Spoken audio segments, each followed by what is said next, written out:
मेरे दोस्तों, आपका स्वागत है हमारे YouTube चैनल पर, धार्मिक चैनल पर। आइए आप सबके मंगल की कामना करते हुए आज महापुरुषों के प्रवचन श्रवण करते हैं। आइए, आपका स्वागत है। प्रत्यगर्थो ब्रह्मैवाहमस्मि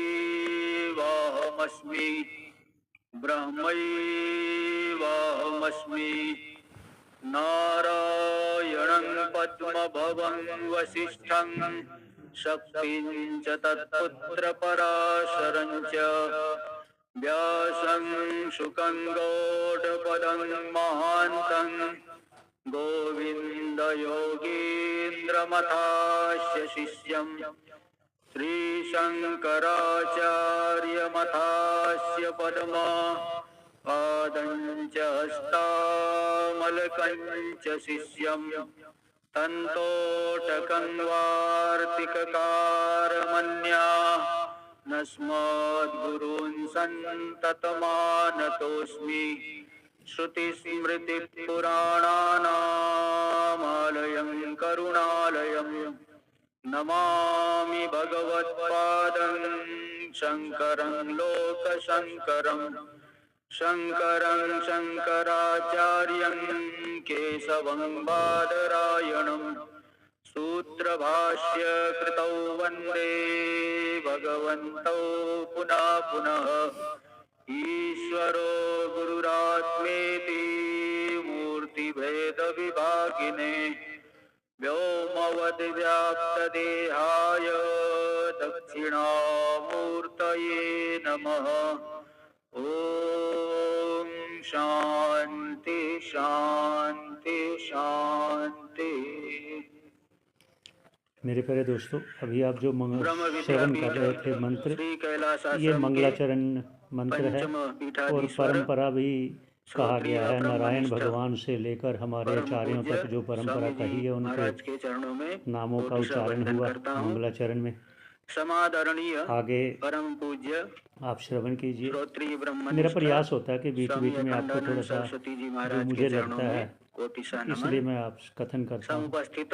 धन्यवाद। श्रवण कीजिए। और श्रद्धालु सज्जनों सभी के लिए ओम नमो नारायणाय। बड़ी हर्ष का अवसर है कि भाष्यकार ने ही लिखा है। इस ग्रंथ के आधार पर हम लोग आत्मविचार कर रहे हैं। तो यहाँ ये बताया जा रहा है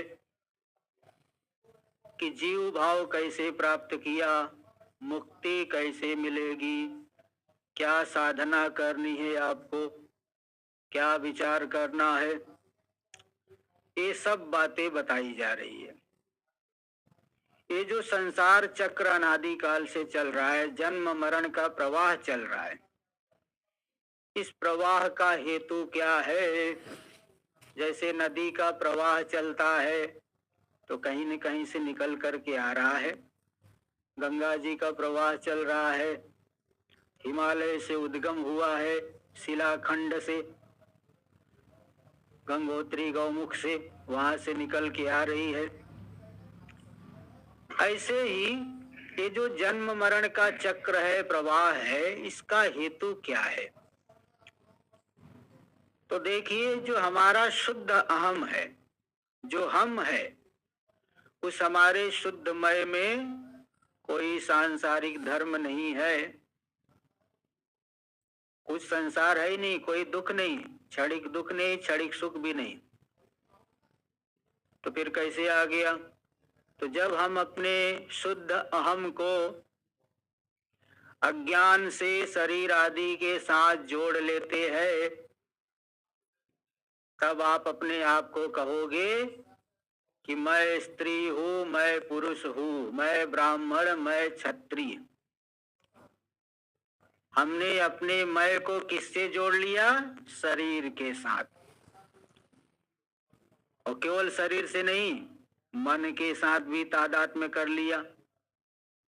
और मन में फिर नाना प्रकार की कामनाएं उठती है, और कामनाओं से फिर व्यक्ति भोग प्राप्त करने के लिए नाना प्रकार के कर्मों में प्रवृत्त होता है। तो कामनाओं से कर्म और कर्म से फिर भोग मिलेगा और भोग से जो है फिर दोबारा उसके संस्कार पढ़ करके फिर कर्म करेगा। ऐसे ही चक्र चलते रहता है। तो शुद्धमय में कुछ नहीं, लेकिन जब हमने संबंध इसमें शरीर आदि के साथ जोड़ा तो फिर नाना प्रकार के अनर्थ हो रहे हैं। जितना ज्यादा संबंध जोड़ते जाते हैं उतना ही ज्यादा अनिष्ट का अनर्थ का अनुभव होते रहता है। इसलिए महापुरुष लोग बोलते हैं, देखो भाई, आत्मा में रिश्तेदारी ज्यादा मत घुसाओ, नहीं तो पीड़ित हो जाओगे। जितनी ज्यादा रिश्तेदारी उसमें घुसाओगे उतनी ही ज्यादा पीड़ा होगी। उदाहरण आता है कि कोई एक व्यक्ति था, वो जो है बड़ा लंबा चौड़ा परिवार है, तो उसके पिताजी मर गए। पिताजी का देहावसान हो गया। बहुत रोने लगा। अरे पिताजी ने बड़ा पालन किया है, बहुत ध्यान रखा, पढ़ाया लिखाया। खूब रोने लगा।